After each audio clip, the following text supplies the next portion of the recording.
ఇది కరువు రాలేదు మరి ఏందా కరువు వస్తే ఇచ్చినా బాగు నీ పండ అండి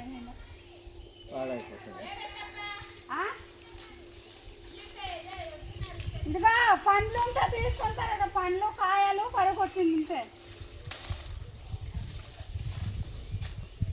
ఇక్కడి నుంచి లక్ష్మణఫలం ఆకులు మరియు లక్ష్మణఫలం తీసుకోవడం జరిగిందండి.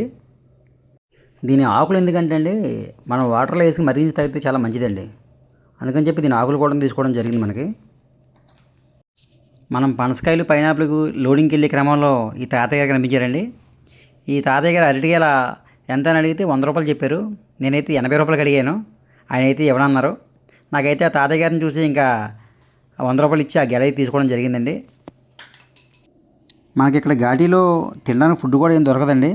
అప్పుడు మేము ఏం చేసామంటే ఇక్కడ పనసకాయలో పండిన పనసకాయ ఒకటి కనిపించింది. దాని అయితే జాయిగా అక్కడ ఉన్న కత్తితో కట్ చేస్తున్నామండి.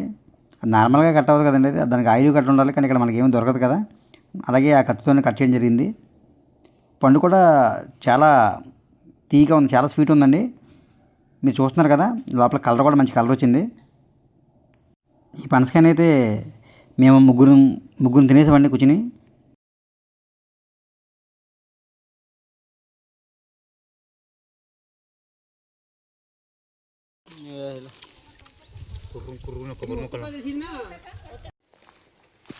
ఇదిగోండి పైనాపిల్ కాయలు ఇప్పుడే కట్ చేశారు.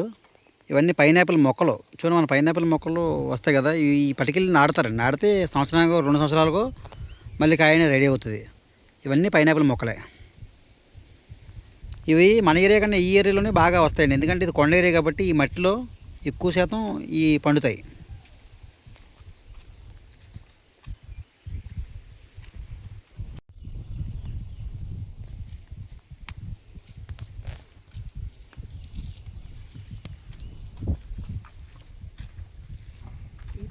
అవుతుంది. ఇవన్నీ కనపడుతున్నాయా?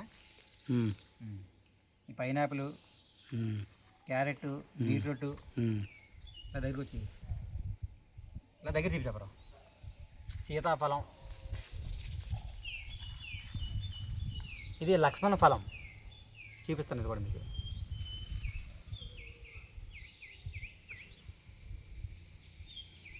సరిపడ కట్ చేసి సరిపోద్దా మధ్య